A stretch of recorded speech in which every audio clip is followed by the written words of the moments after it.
I never thought I'd become the target of our school's most notorious parent, but here we are. My name is Alex, and I'm a history teacher at Oakridge High. I've been dealing with a degenerative joint condition for the past 3 years, which makes walking long distances increasingly difficult. Not that you'd necessarily notice, I don't use a wheelchair or walker yet, but trust me, by the end of each school day, every step feels like walking on broken glass. The administration had been incredibly supportive. Principal Martinez arranged for me to have a designated parking spot near the faculty entrance last semester. It wasn't anything fancy, just a simple sign that read, "Reserved for Mr. Reynolds, authorized disability parking."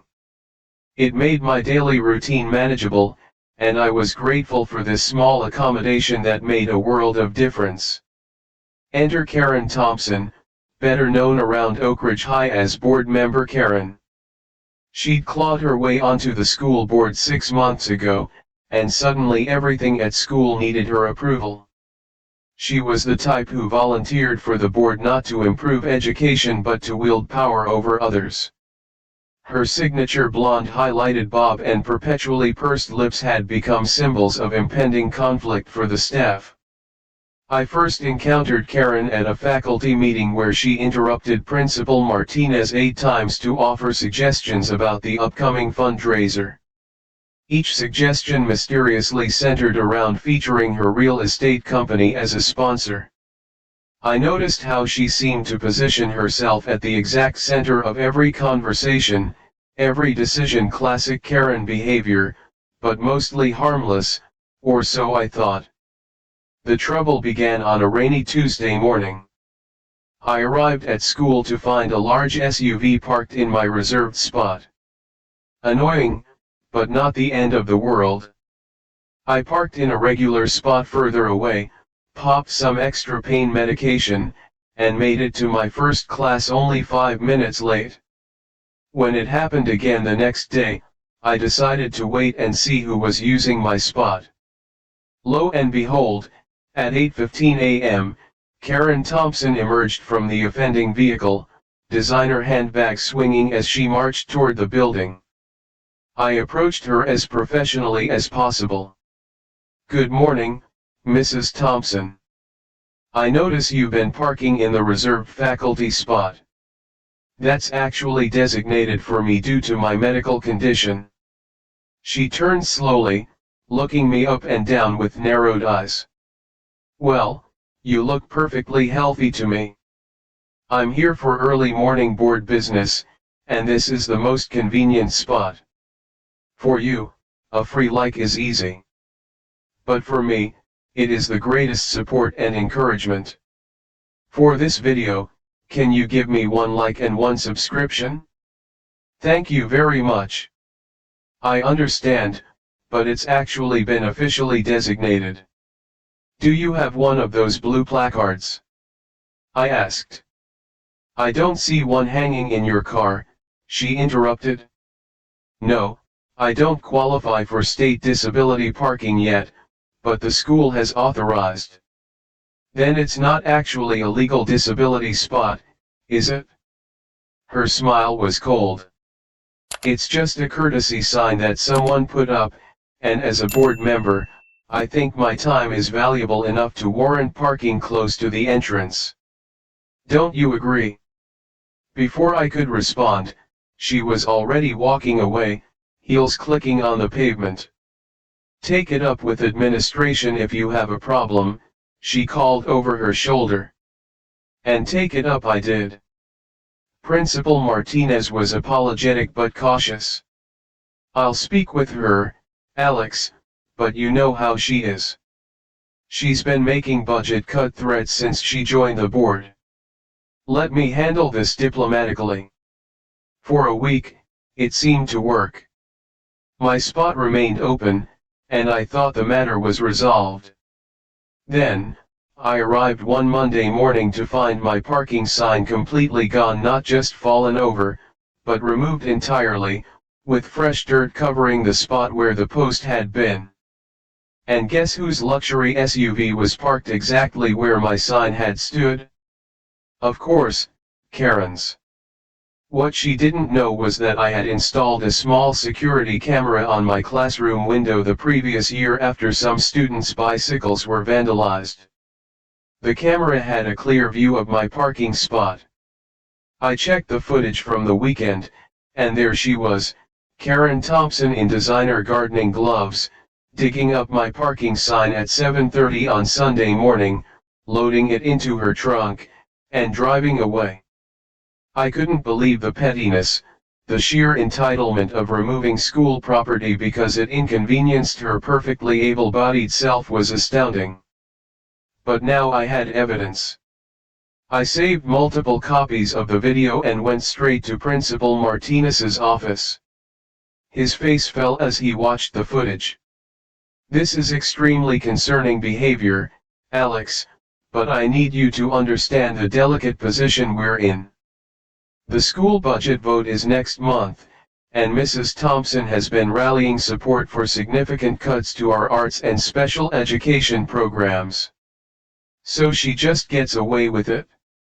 I asked, trying to keep my voice level despite my growing frustration. "Give me a little time to think about the best approach," he replied. "In the meantime, I'll have maintenance install a new sign, and I'll document this incident." The new sign went up 2 days later. This time, it was more official looking, a proper metal sign with the international symbol for accessibility. I felt vindicated, and for a brief moment, I thought the matter was settled. For you, a free like is easy. But for me, it is the greatest support and encouragement. For this video, can you give me 1 like and 1 subscription? Thank you very much. That Friday, I was grading papers in my classroom after school when Karen burst in without knocking. Her face was flushed with anger, and she was clutching a piece of paper that looked like a formal complaint. "What's this I hear about you accusing me of vandalism?" she demanded.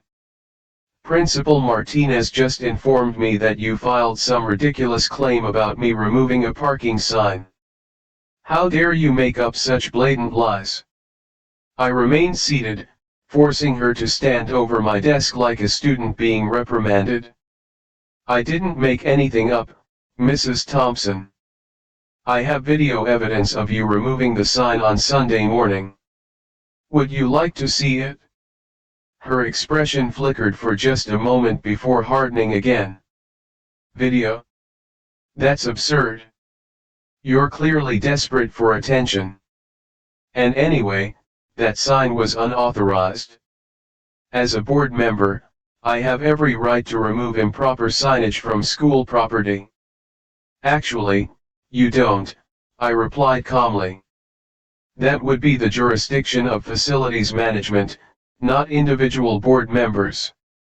What you did was destruction of school property, which is both against school policy and potentially illegal.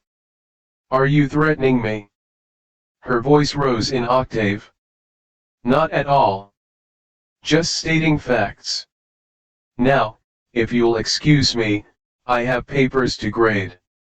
She stood there fuming for a moment. "This isn't over. The board reviews teaching positions next month, and your attitude has been duly noted." As she stormed out, I couldn't help but feel a chill. Had I just put my job in jeopardy? But then again, what choice did I have? Rolling over for bullies only encourages them. The following Monday, I arrived to find not 1 but 3 cars parked in and around my designated spot, Karen's SUV and 2 others belonging to her board allies. A clear message was being sent. When I walked into the teacher's lounge later that morning, several colleagues gave me sympathetic looks. "She's been on a warpath," whispered Janet from the English department, "telling everyone you're faking a disability for premium parking." She even suggested at the parent-teacher organization meeting that funds for teacher accommodations could be better spent on new sports equipment. Something in me snapped. I'd tried to be reasonable, I'd followed protocol, and this woman was now not only making my physical pain worse but attempting to destroy my reputation. It was time to stop playing nice. After school, I made 3 careful moves. First, I contacted the Americans with Disabilities Act National Network and described the situation. They immediately sent me information about my rights and the school's legal obligations. Second, I forwarded the video evidence to every member of the school board except Karen and her 2 allies, along with a detailed timeline of events. Finally, I reached out to a former student whose mother worked as a local news producer, explaining that I had documented evidence of a school board member harassing a teacher with a disability.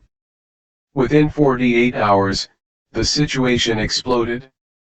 Board members began calling emergency meetings. The superintendent of schools left me a voicemail apologizing profusely and assuring me that appropriate action would be taken. My designated parking spot suddenly had a brand new, extremely official-looking sign installed, complete with warnings about towing and fines for unauthorized vehicles. But Karen wasn't going down without a fight.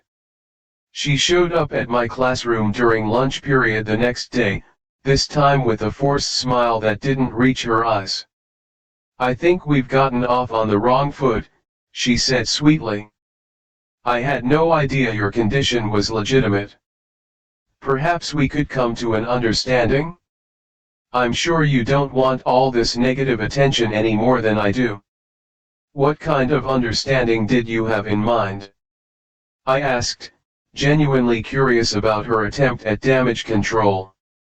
"Well, if you were to tell the board that the video was misleading, perhaps I was actually fixing the sign, not removing it, and that this whole thing has been a misunderstanding, I could ensure your position remains secure during budget reviews.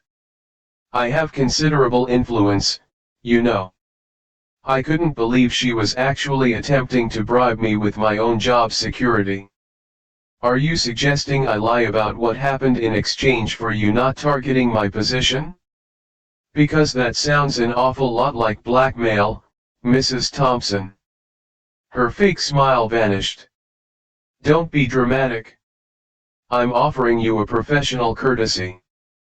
But if you insist on being difficult, remember that Oakridge is an at-will employment district. Teachers can be let go for any reason." As she turned to leave, I said quietly, "I've already sent the unedited video to the entire board and the superintendent, Mrs. Thompson. And to be completely transparent, I'm recording this conversation right now." I gestured to my phone on the desk. "Would you like to repeat what you just said about my employment for the record?" Her face drained of color as she backed toward the door. "You'll regret this," she hissed. "You have no idea who you're dealing with." But as it turned out, she was the one who had no idea. The next morning, an emergency board meeting was called. I wasn't privy to what happened inside, but I could hear raised voices even from the hallway. An hour later, the superintendent and the board president emerged and asked to speak with me privately. "Mr. Reynolds, we want to formally apologize for the treatment you've experienced," the superintendent began. "The board has voted to remove Mrs. Thompson from her position, effective immediately, for ethics violations and conduct unbecoming a school representative. Additionally," added the board president, "she's being required to pay for the replacement of the sign she vandalized, plus a fine to the school's accessibility fund.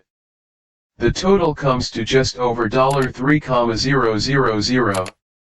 As if on cue, the door to the boardroom burst open, and Karen stormed out, face contorted with rage. When she saw me standing there, she froze. "You," she sputtered, pointing a trembling finger at me. You orchestrated this entire thing. Do you know what you've done to my reputation? To my real estate business? For you, a free like is easy. But for me, it is the greatest support and encouragement. For this video, can you give me one like and one subscription? Thank you very much. The superintendent stepped between us. Mrs. Thompson, I suggest you leave the premises immediately. Your personal belongings will be collected from the board office and sent to your home. She looked around wildly, seemingly seeking an ally, but found none. The realization that her power play had not only failed but backfired spectacularly dawned on her face. With a final glare of pure hatred in my direction, she turned and marched toward the exit, her designer heels echoing in the empty hallway. $3,000. She shouted over her shoulder, voice cracking with indignation. For a metal sign? This is highway robbery. You haven't heard the last from me. But we had. As the door slammed behind her, I caught a glimpse of her face through the window, a mask of shock and disbelief that her actions had actual consequences. For someone used to bulldozing others with impunity, it was clearly an unprecedented experience.